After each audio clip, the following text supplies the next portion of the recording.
नमस्कार मित्रांनो, स्वागत आहे तुमचं आरोग्य आपल्या यूट्यूब चॅनलमध्ये। मित्रांनो, आज आपण हिवाळ्यामध्ये वजन का वाढतं आणि हिवाळ्यात जर तुमचं वजन वाढत असेल तर ते आपण कसं कंट्रोल करू शकतो या संदर्भातली आजची माहिती आहे। तर मंडळी, व्हिडिओ शेवटपर्यंत बघा। तर मंडळी, थंडीला अजून हवी तशी सुरुवात झाली नसेल तरी या दिवसामध्ये होणाऱ्या समस्यांनी थोडं थोडं का नाही व्हायना वर काढलाय। काही ठिकाणी हलकी तर काही ठिकाणी जरा जास्त थंडी जाणवू लागली आहे।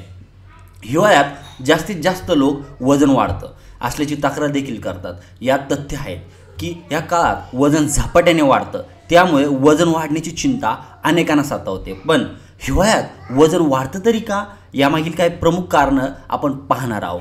थंड वातावरणामुळे शरीराची हालचाल कमी होते, सकाळी चालायला जण किंवा जिमला जाणं टाळलं जातं, परिणामी शरीर कमी सक्रिय राहतं आणि कॅलरी जळत नाहीत, त्यामुळे वजन वाढतं। याशिवाय हिवाळ्यात खाण्यापिण्याच्या सवयीमध्येही बदल होतो, त्यामध्ये शरीरात फॅट देखील साठू लागतात।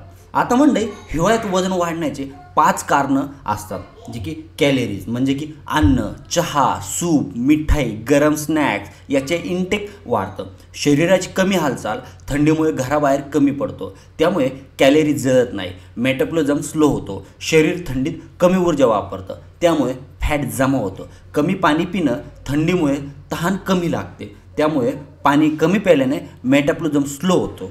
गोड आणि खारट पदार्थाचा जास्त सेवन, जसं की गजक, चक्की, तळलेले पदार्थ यामुळे कॅलरी वाढतात। आता काय टाळले पाहिजे आपण हिवाळ्यात, कुठले पदार्थ नाही खाल्ले पाहिजे? तर मंडळी, तळलेले पदार्थ आणि जंक फूड, जास्त साखर असलेली मिठाई टाळा, प्रोसेस्ड मांस जसे बेकन, सॉस, जास्त फॅट असलेले पदार्थ जसे लोणी, मार्जरीन ह्या गोष्टी टाळा। आता वजन नियंत्रण ठेवण्यासाठी काय करावं लागतील? तर मंडळी, संतुलित आहार घ्या, जसं की डाळी, पनीर आहार घ्या, धान्य खा, मका, बाजरी, ज्वारी, ओट्स याचा समावेश करा, हंगामी फळ आणि भाज्या खा, सफरचंद, संत्री, पपई याचा समावेश करा, व्यायाम करा, रनिंग, जिम किंवा योगासनाचा सराव करा। तर मंडळी, अशा स्वरूपामध्ये तुम्ही हिवाळ्यामध्ये जर तुमचं वजन वाढायचं नसेल तर ह्या गोष्टीचा नियम पाळा, नक्कीच तुमचं वजन कंट्रोलमध्ये राहील। तर मंडळी, ही होती छोटीशी माहिती कशी वाटली कमेंट करून नक्की कळवा। धन्यवाद।